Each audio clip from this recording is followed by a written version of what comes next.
kalau orang bilang tentang goal setting ya, kayak kedengarannya biasa. Kedengarannya biasa banget, kayak orang udah sering banget denger yang namanya goal setting, tapi nggak banyak orang yang benar-benar memahami goal setting itu seberapa powerful sih sebenarnya. Karena ketika goal itu di-set oleh orang lain saja dan kita mengikuti itu tuh nggak cukup gitu. Kita sendiri dari pribadi kita harus punya gitu kan. Iya benar. Kalau ngikutin target dari orang lain itu kayak kita tuh kayak stuck di situ. Udah gitu ya udah, kalau udah tercapai yang ditargetkan sama orang lain ya udah, berarti ya udah puas di situ aja. Kalau saya nggak bisa. Saya harus punya target tersendiri kayak gitu. Jadi saya tuh kayak mau lebih lagi kayak gitu. Masa cuma segini aja sih? Saya harus bisa dong yang lebih dari ini kayak gitu. Itu pentingnya punya target pribadi ya. Walaupun apa ya, kalau kita sebagai atlet gitu, target itu datang dari mana-mana gitu. Bukan cuma dari kita gitu. Cuman memang atlet, coach itu punya target. Terus kayak kalau kita mewakili negara punya target kan gitu. Terus kita mewakili provinsi punya target kan kayak gitu.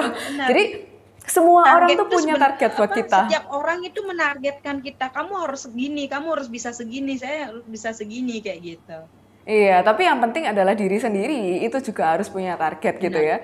Nomor 1 itu. Nomor 2 yang tadi kita bisa dengar juga dari ceritanya Widi, target itu bukan cuma tentang hasil akhirnya gitu. Tapi bahkan di latihannya pun Widi itu juga punya target gitu. Kayak oke, goal settingku untuk latihan ini tuh aku latihan segini. Nanti next aku mau nambah latihannya tuh yang lain gitu. Kayak nambah lagi. Jadi goal setting itu ternyata bukan cuma penting untuk tujuan akhir gitu. Karena kan kebanyakan orang kayak kalau ngomong, oh iya aku punya target, apa sih targetku? Medali emas. Sudah berhenti sampai di sana gitu. Lupa kalau di dalam latihan pun kita tuh perlu ngeset yang namanya target juga. Walaupun improvement itu kecil-kecil. Karena kan kesuksesan kita di akhir itu kan harus diawali dari yang dari journey-nya itu tersendiri. Jadi kalau kita hanya mengeset goal settingnya di akhir doang, berarti ketika kita tidak mencapai apa yang udah kita setting, kita akan ngerasa lemah, kita akan ngerasa down yang berlarut-larut. Tapi kalau kita udah berusaha ngeset di saat kita latihan, kita punya target sekian, dan kemudian di saat pertandingan kita tidak mencapai apa yang kita targetkan,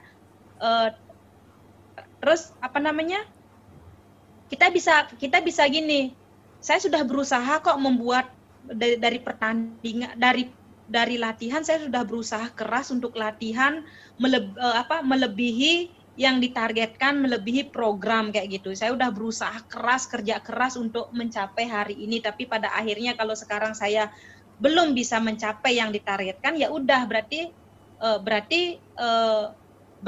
masih ada hal-hal yang perlu saya perbaiki lagi ke depan. Ke depan saya harus bisa lebih baik lagi kayak gitu. Jadi ya udah, ketika katakanlah ketika kalah di saat itu, ya udah, sedihnya pada hari itu aja, jangan berlarut-larut, harus bangkit lagi kayak gitu. Harus evaluasi diri juga. Tapi kalau kita hanya menyetingnya pada saat pertandingan, wah saya mau medali emas, tapi di latihan kita tidak kerja keras. Terus kemudian ketika kita kalah, kita nggak dapetin medali emas tersebut, pasti sedihnya gini, kenapa ya waktu latihan saya nggak benar-benar, nggak sungguh-sungguh, ya pantas aja saya kalah. Dan itu penyesalannya akan panjang, kayak sakitnya tuh kayak wah sakit banget. Tapi kalau udah kita dibarengi dengan dari latihan, kita udah benar-benar kerja keras, tapi kalau kenyataannya saya belum bisa mencapai target tersebut, ya udah, saya tahu saya udah berusaha dengan sangat keras gitu. Ya udah, berarti next time saya harus perbaiki lagi apa yang perlu saya perbaiki, apa yang saya perlu ubah, mungkin dari programnya atau bagaimananya, ya udah diperbaiki, next saya harus lebih baik dari hari ini gitu. Betul. Ya itu betul banget itu. Jadi sebenarnya kalau orang di luar sana ya pada nanya tipsnya gimana sih caranya cepat move on, gimana sih caranya menghadapi kekalahan. Tadi jawabannya Widi itu merangkum segalanya sebenarnya. Karena fokus itu bukan pada hasil akhir, tapi pada proses gitu.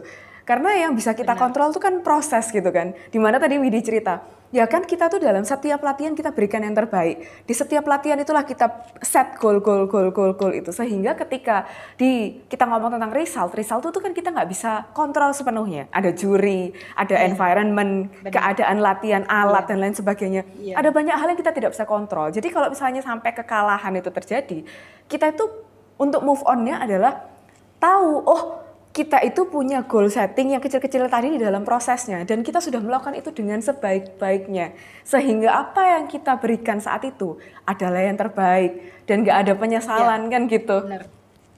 Benar.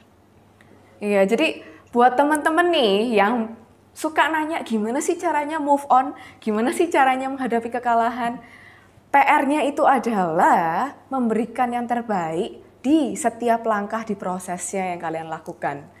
Gitu. Itu tadi ceritanya Widi benar-benar ini udah nggak ngada-ngada lagi, nih yang dialami oleh Widi adalah dia jalankan gitu kan, yang bisa membawa dia meraih medali emas, pemegang world record dengan namanya dia gitu, yang pasti sudah dilakukan dan berhasil gitu. Jadi buat teman-teman lain itu bisa banget dicontoh gitu.